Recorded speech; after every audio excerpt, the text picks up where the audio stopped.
हम आपके यहाँ से गुजर जाते हैं और आप देखते ही रह जाते हैं। आप कब हमारे रास्ते पे आते हैं? कहाँ आपको हमारा रास्ता दिखाई देता है? नहीं देता है। हम तो अपने ही रास्ते पे चले जाते हैं। सब अपनी अपनी यात्रा से गुजर रहे हैं, सब अपनी अपनी यात्रा से गुजरने वाले हैं। बस इतना ही कहना है, हम अपने घर में उजाला करें। किससे उजाला होगा इस पे विचार करें। क्या करें जिससे हमारे घर में उजाला हो, और क्या नहीं किया जिससे हमारे घर में अंधकार है। अगर जिससे अंधकार है वो वाली क्रियाओं को हटाया जाए, वो वाले विचार को बदला जाए, और अगर विचार बदल जाएगा तो फिर उजाला, अंधेरे से उजाला भी हमारे जीवन में ही आएगा। तभी ये बात गई, घर में जहां उजाले वो ही किस्मत वाले हैं। घर में जहां उजाले वो ही किस्मत वाले हैं। और जाले जंजाले हम स्वयं बनाए रे। जीवन में पानी की बूंद कब मिट जाए रे। ओ जीवन में कभी कभी हम ये तलाश करते हैं कि कहां से हमें सही रास्ता मिलेगा। हम रोज भगवान के पास जाते हैं, रोज भगवान के पास खड़े हो जाते हैं, रोज भगवान के दर्शन करने जाते हैं, पूजन भी करने जाते हैं, आधा आधा घंटे, एक एक घंटे भगवान के सामने खड़े भी हो जाते हैं। मात्र इसलिए आप ही हमें कोई नया रास्ता दिखाइए, और अगर रास्ता मिलेगा तो यही मिलेगा। मुझे मालूम है जन्नत का रास्ता तेरे दर पे ही मिलेगा। मुझे मालूम है जन्नत का रास्ता तेरे दर पे ही मिलेगा और कहीं नहीं मिलेगा। और हम ढूंढने आते हैं, सही रास्ता ढूंढने आते हैं। और ये भी बात बिल्कुल सही है, आप किसी संकट में उलझे हुए हैं, आप किसी परेशानी में उलझे हुए हैं, आपको कोई रास्ता नहीं सूझ रहा है, आपको कोई विचार नहीं आ रहा है, बड़े टेंशन में है, आप भगवान के पास आइए, शांति से भगवान को देखिए और शांति से देखते रहिए, बैठ जाइए और कुछ मत करिए। मैं तो ये कह रहा हूं नमोकार मंत्र भी मत पढ़िए। ऐसा नहीं है नमोकार मंत्र पढ़ोगे तो तुम्हारे दिमाग में कोई अच्छी बात आ जाएगी, नहीं नहीं, कुछ भी मत पढ़िए, सिर्फ भगवान को देखिए, रास्ता दिखेगा, वही तुम्हें रास्ता दिखा देगा। और वो ही सबको रास्ता दिखाता है, बस देखने का तरीका आना चाहिए। मैंने एक बार बताया हो, पढ़ने से कोई प्रथम रैंक पे नहीं आते, पढ़ाई करने से, कोई याद करने से, पढ़ने से प्रथम रैंक में नहीं आते। और जो पढ़ने, अगर पढ़ने से आते हैं तो पढ़ते तो वे भी हैं जो फेल हो जाते हैं, वे भी पढ़ते हैं। पढ़ते तो वो भी हैं जो रैंक में नहीं आते, पढ़ते तो वो भी हैं जो 50% पे आते हैं, पढ़ते तो वो भी वही किताब पढ़ते हैं, कोई दूसरी किताब नहीं पढ़ते, वही किताब पढ़ते हैं जो रैंक वाले ने पढ़ी है, वही डिवीजन वाले ने पढ़ी है। अब कहिए पढ़ने से, जैसे कि हमने एक बार बताया हो कि धन कमाने से कोई अमीर नहीं हो जाते, बोले फिर कैसे होते हैं? विचार करिए, धन कमाने से कोई अमीर नहीं हो जाते, धन बचाने से अमीर होते हैं, कमाने से नहीं। अगर आपने कमाया और खर्च कर दिया तो आप तो वही, धन कमाने से अमीर नहीं हो जाते, धन बचाने से अमीर होते हैं। ऐसे ही उस बात को समझिए कि पढ़ने से कोई प्रथम रैंक पे नहीं आ जाता, तरीके से पढ़ा जाता है तो प्रथम रैंक पे आता है। तरीका होना चाहिए, और अगर तरीका है, सलीका है, तो आप प्रथम रैंक को पा सकते हैं। वरना प्रथम रैंक में पढ़ाई वाले तो नहीं आते, समझदार लोग आते हैं जो पढ़ाई से भी ऊपर निकल करके विचार करते हैं, पढ़ाई से भी ऊपर का विचार कर लेते हैं, वो प्रथम रैंक पे जाते हैं। हर कोई नहीं जाता, पढ़ने वाले तो जा ही नहीं सकते। किताब को पूरा रट लें, पूरा याद कर लें, तो भी आप प्रथम रैंक नहीं पा सकते। प्रथम रैंक किसी समझदार को मिलती है, कोई ब्रिलियंट पर्सन को वो प्रथम रैंक प्राप्त होती है। उसमें एक तरीके होते हैं और वे तरीके अगर हमने अपनाए तो निश्चित है हम प्रथम रैंक पे आते हैं, वरना रैंक नहीं मिलती। ठीक वैसे ही हम अपना जीवन तो जीते हैं लेकिन तरीके से नहीं जीते, और हमें पूरा जोर देना है कि तरीके से जीना चाहिए। उसमें अच्छे से अच्छा तरीका अपनाना चाहिए। हम सवेरे आते हैं, मंदिर आते हैं, पूजन करते हैं, अभिषेक करते हैं, अर्घ्य चढ़ाते हैं, पूजन करते हैं, स्वाध्याय करते हैं, ठीक है, ये सब अच्छे कार्य हैं, लेकिन जितने अच्छे ढंग से किए जाते हैं उतना ही अच्छा फल हो जाता है। कार्य तो सब करते हैं, पूजन करने वाला ही तीर्थंकर पद को प्राप्त करता है, पूजन करने वाला भी छायिक सम्यक्त को प्राप्त करता है, पूजन करने वाला भी उपसम सम्यक्त को प्राप्त करता है, और पूजन करने वाला मिथ्या दृष्टि भी रहता है। तरीके ही तो है, सिर्फ उन तरीकों को अपनाना है। हम फिर कहने जा रहे हैं, जाल हमने अगर बना लिया है तो जाल को काटना सीखिए, और अगर काटना नहीं सीख पाओगे तो बंधे बंधे ही चले जाओगे, और बंधे बंधे जाने में कोई होशियारी नहीं है। हम समझते हैं कि सामने वाला मेरे लिए सोचता है, सामने वाला क्या क्या सोच ले, क्या क्या कह दे, कुछ आदमी समझ नहीं पाता। जब जरा सा काम करने के लिए पत्नी ने कहा इस कमरे से उस कमरे में ये वाली चीज रखाओ, तो पति ने जैसे ही उठाई तो उठी नहीं, और धीरे धीरे ले जा रहा था, तो पत्नी ने कहा कि तुमसे तो बंदर अच्छे हैं, तुमसे तो बंदर अच्छे हैं, फटाक से यहां से लेके वहां पहुंच जाता है, वहां से वहां फटक के पहुंच जाता है, तुमसे तो बंदर अच्छे हैं। पति को बहुत खराब लगा, हमें बंदर बना, हमसे बंदर अच्छे बता दिए, बहुत खराब लगा उसे।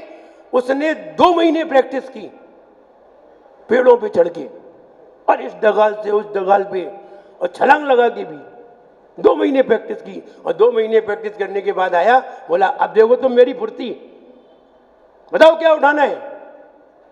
तो बोले ये वाला सामान यहां से वहां उठाओ, वो तो फुदक फुदक के वहां से उठा दिया। देखा, तुम पहले कहते थे कि हमसे बंदर अच्छे हैं, अब बताओ कौन अच्छा है। बोले तुम में और बंदर में अंतर ही क्या है। बोले जब फुर्ती नहीं थी,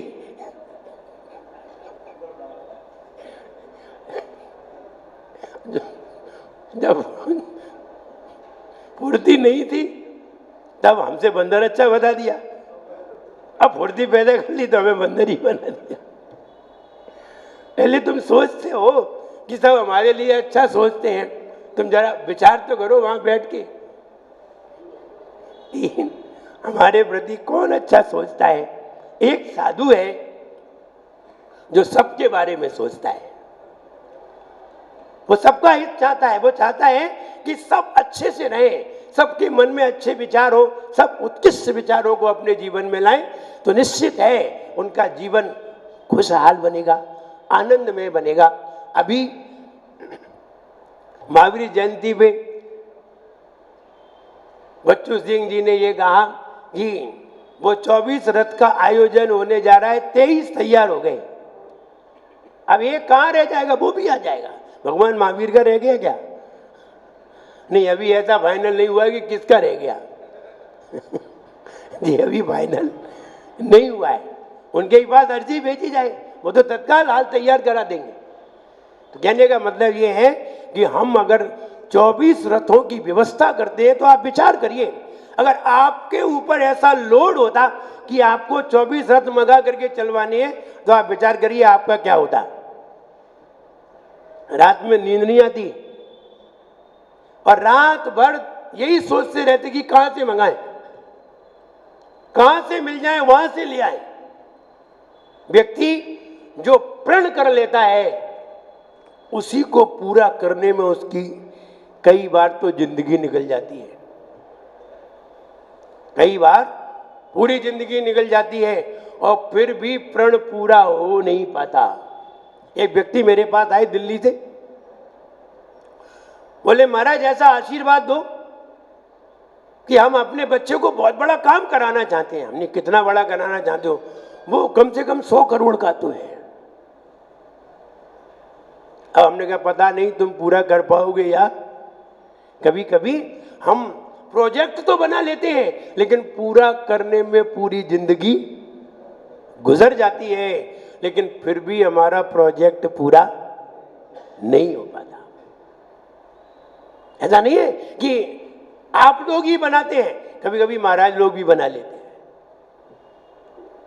सोच लेते हैं यहां बहुत बढ़िया विशाल मंदिर हो और मंदिर बनाते बनाते ही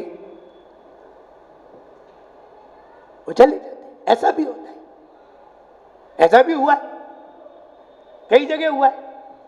तो कहने का मतलब ये है कि हम विचारों को उत्कृष्ट बनाने का विचार करें। अगर हम संयोजन का विचार बनाएंगे तो हो सकता है हमारी संयोजना पूरी न हो, लेकिन अगर त्याग का विचार बनाएंगे तो हमें कहीं दिक्कत नहीं है।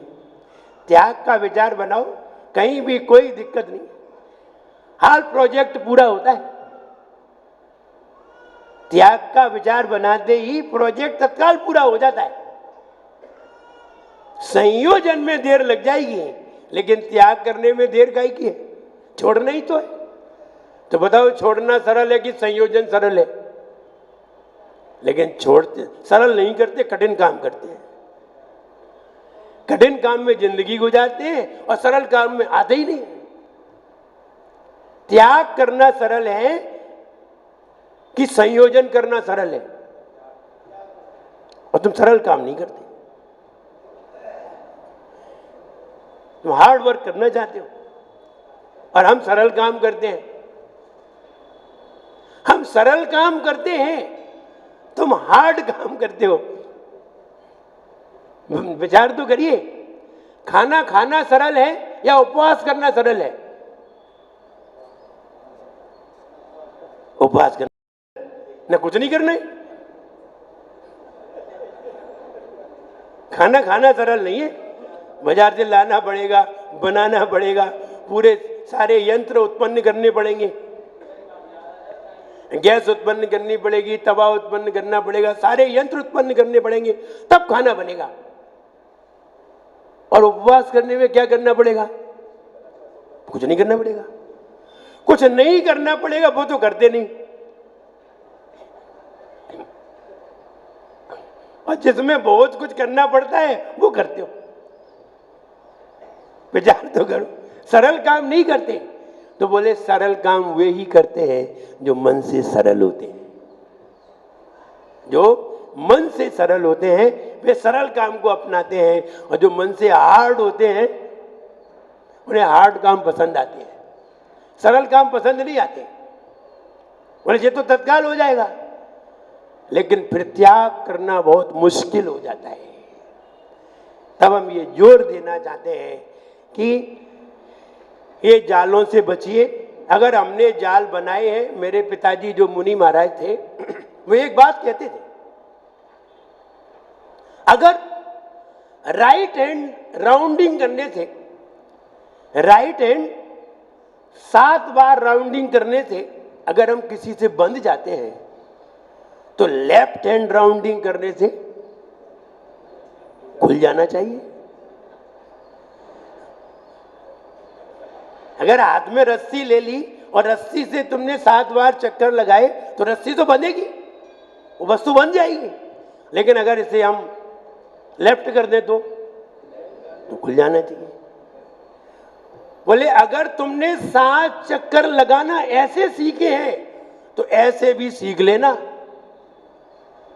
ऐसे पहले सीख लेना चाहिए, ऐसे बाद में। लेकिन आदमी ऐसे तो सीख नहीं पाता और ऐसे लगा लेता है, फिर होता है ये जिंदगी भर ऐसे ऐसे में ही, ऐसे ऐसे में ही चक्करों में ही चला जाता है। और फिर चक्कर में चला जाता है तो फिर तो संसार के चक्कर बढ़ते जाते हैं। 7 चक्कर में बहुत चक्कर है, 7 चक्कर में बहुत चक्कर है। अरे तुम महाराज के 3 चक्कर लगा देते हो, महाराज 1 घंटे चक्कर में आ जाते हैं। महाराज के 3 चक्कर लगाने से महाराज 1 घंटे चक्कर में आ जाते हैं। वो चलो महाराज, कल की बात है, बड़गान कर लिया, बोले अब चलो।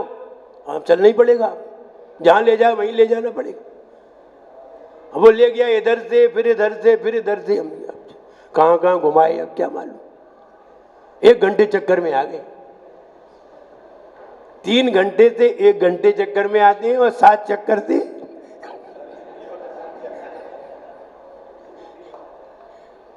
लेकिन 3 चक्कर में हमारे चक्कर बढ़ते नहीं है, और तुम्हारे 7 चक्कर में बहुत सारे संसार के चक्कर बढ़ जाते हैं। यही अंतर है। यहां तुमने चक्कर लगाए तो हमने तुम्हें अपना माना नहीं है, हमने तुम्हें अपना माना नहीं है। तुमने भले ही कह दिया है 1 घंटे के लिए तो आप मेरे हो, अब चलो मेरे साथ। अब चलो भाई, चलना पड़ेगा। व्यक्ति है, सागर की बात है, जब पड़गा लिया सागर में, तो व्यक्ति ने, जैसा कि वो आपने चकिया का मंदिर देखा है, घूमने वाला मंदिर सोनागिर में है, और जगह देखा हो हस्तिनापुर में है, वो घूमने वाला चकिया वाला मंदिर बोलते हैं। ऐसे घूम के जाते हैं, फिर घूमते हैं। देखा है? देखा। उस व्यक्ति ने जब हमें पड़गान कर लिया, और पड़गान करके घर पे ले गया, और घर पे ले जाके उसने पूरे मकान की परिक्रमा लगवाई, फिर गेट से घुसा। ये तो यही था। पहले तो अपनी पूरी गैलरी में घुमाया यूं, फिर पूरी गैलरी घुमा के यहां से अंदर कर दिया, और वहां से एक सीढ़ी चढ़ाया, और फिर पूरी गैलरी घुमाई, फिर अंदर कर दिया। मुझे तो यही मिल रहा था गेट। अब वो जहां गए वहीं जाना पड़ेगा, क्या मालूम कौन से गेट में ले जा रहा है। और 3 मंजिल पे उसने 3 तो परिक्रमा लगवाई मकान की, फिर ऊपर ले गया कमरे में, और ऊपर ले जा करके उच्चासन पे बैठ गए। अब क्या करें, फंस गए। अब तुम जितने चक्कर लगवाओ, अब हमें क्या मालूम घर कहाँ है।